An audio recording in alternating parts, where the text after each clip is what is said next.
मेरा सवाल रिश्ते की जटिलताओं के बारे में है। एक सीमा से आगे वे जटिल क्यों हो जाते हैं?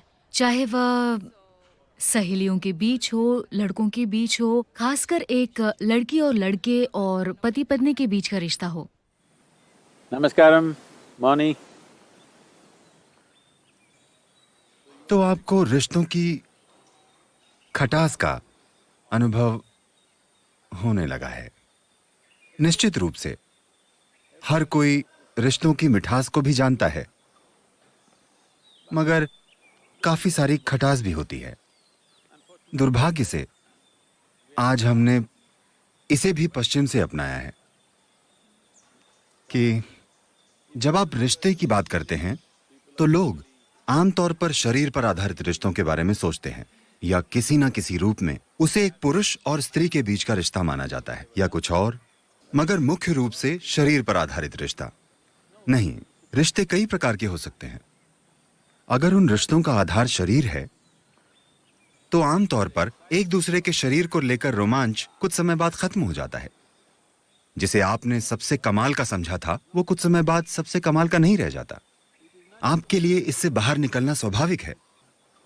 जब लोगों को साथ लाने वाला मुख्य आकर्षण एक तरह से पिघलने लगता है, तब कारण समझे बिना वे एक दूसरे के साथ बुरा बर्ताव करने लगते हैं, क्योंकि मूल रूप से ऐसे रिश्ते का मकसद दूसरे व्यक्ति से मिठास खींचना, दूसरे व्यक्ति से खुशी निचोड़ना होता है। अगर आप किसी से खुशी निचोड़ने की कोशिश करेंगे तो कुछ समय बाद आप पाते हैं कि जब उससे वही नतीजे नहीं निकलते जैसे शुरू में निकलते थे, तो रिश्ते में कुछ कड़वाहट आ जाती है। यह जरूरी है। जब आप युवा होते हैं तो कुछ चीजें हो सकती हैं। जैसे जैसे आपकी उम्र बढ़ती है, उम्र बढ़ने से मेरा मतलब है कल से आपकी उम्र थोड़ी सी बढ़ी है। मौनी, मैं ये नहीं कह रहा हूँ कि आप बूढ़ी हैं, मैं बस ये कह रहा हूँ कि कल से आज तक आपकी उम्र थोड़ी और बढ़ गई है। तो आज आपको उन रिश्तों के संदर्भ में सोचना चाहिए जो आपके जीवन में है। जरूरी नहीं कि वे जैविक रिश्ते हों।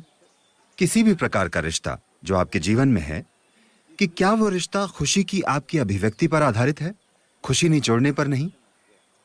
इसके लिए सबसे पहले आपको अपने खुद के स्वभाव से आनंदित बनना होगा। अगर आप इस पर फोकस करें कि आप खुशी का उल्लास से भरा एक प्रवाह हो और आपका रिश्ता सिर्फ उसे साझा करने के लिए है, तो आमतौर पर लोग रिश्तों में जिस सर्कस से गुजरते हैं, आपको उसकी चिंता करने की जरूरत नहीं होगी।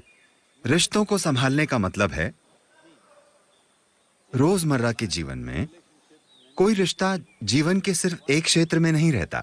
एक बार साथ आने के बाद लोग कई चीजें साझा करते हैं।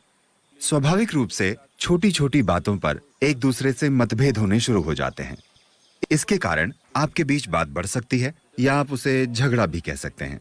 Interactions or you can even call them altercations.